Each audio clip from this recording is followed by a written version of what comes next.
মানুষ কই যায় রে,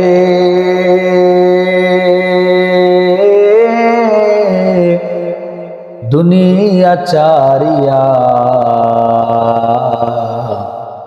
মসজিদের ওই পালকি আইনা দুলা দে সাজায়া, তারে জনমের লাগিয়া। মসজিদের ওই পালকি আইনা দুলা দে সাজায়া, তারে জনমের লাগিয়া। মানুষ কই যাই রে,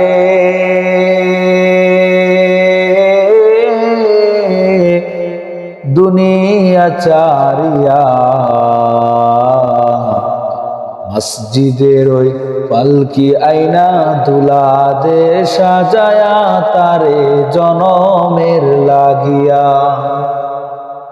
এই বাড়ির লাগিয়া তুমি করলা মারামারি, মামলা মুকদ্দমা কইরা খুয়াইলা রে তরি। আজকে তুমি চলে যাবে, আজকে তুমি চলে যাবে সবকিছু ফেলিয়া। মসজিদের ওই পালকি আইনা দুলা দে সাজায়া, তারে জনমের লাগিয়া। এজন্য প্রিয় ভাইরা আমার, দুনিয়ার মধ্যে কেউই থাকবেন না, সবকিছু একদিন সবকিছু ত্যাগ করে একদিন দুনিয়া থেকে বিদায় নিয়ে চলে যাইতে হবে। অথচ আপনি চিন্তা করেন, আপনার ওই ক্ষেত কামারের জন্য, আপনার ওই ব্যবসা বাণিজ্যের জন্য ওই ক্ষেত কামার একদিন ঠিকই থাকবে, কিন্তু আপনি ক্ষেত কামারের জন্য কত আপনি নামাজ ছেড়ে দিয়েছেন। বন্দরে আপনি ক্ষেতের মধ্যে পানি উঠানোর জন্য কত নামাজ আপনি ত্যাগ করেছেন।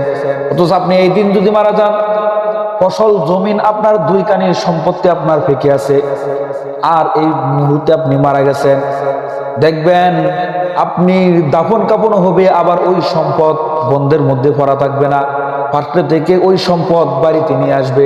এজন্য ভাই, দুনিয়া কের জন্য থেমে থাকবে না। শুধু আপনি আর আমি একদিন থাকবো না। মাঝখান দিয়ে নামাজ বাদ দিয়েছি, রোজা বাদ দিয়েছি, হজ যাকাত বাদ দিয়েছি, শুধু দুনিয়া দুনিয়া করতে করতে দুনিয়ার জীবনটা ধ্বংস করে দিয়েছি, আখিরাতের জীবন আমরা নষ্ট করে দিয়েছি।